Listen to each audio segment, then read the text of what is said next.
Hi everyone.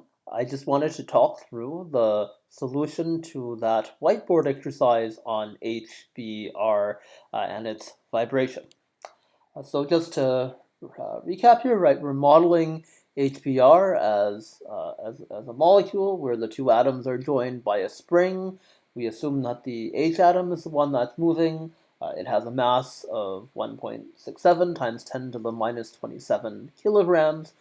We're given the frequency of light that excites this molecule from the n equals 0 ground state to the n equals 1 first excited state.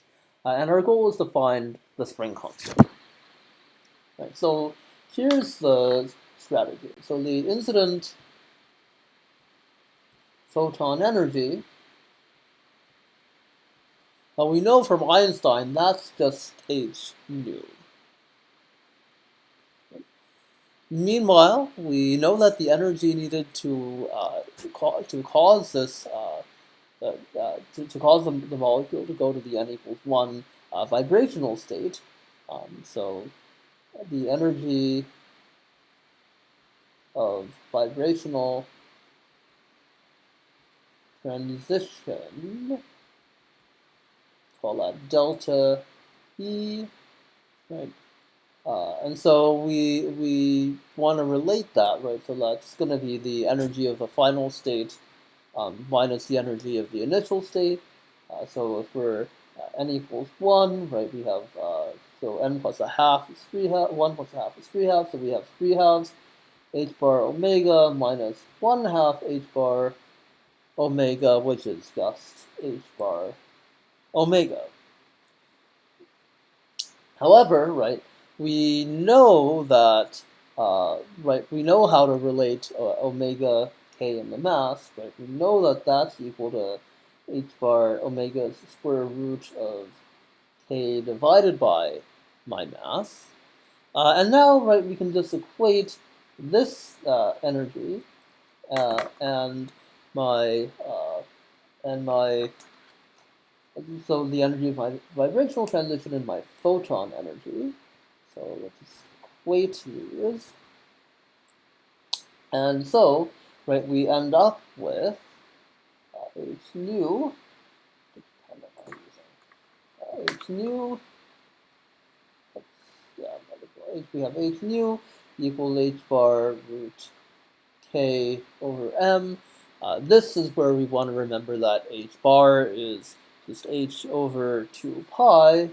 So we have h over 2 pi k over m equals h nu. Right, now we can just solve for k. Notice that our factors of h cancel, so we have 2 pi nu equals root k over m. Squaring both sides, we have 4 pi squared mu squared equals root k over m. Or to come over to here, we get our spring constant is equal to 4 pi squared mu squared times the mass of my hydrogen atom.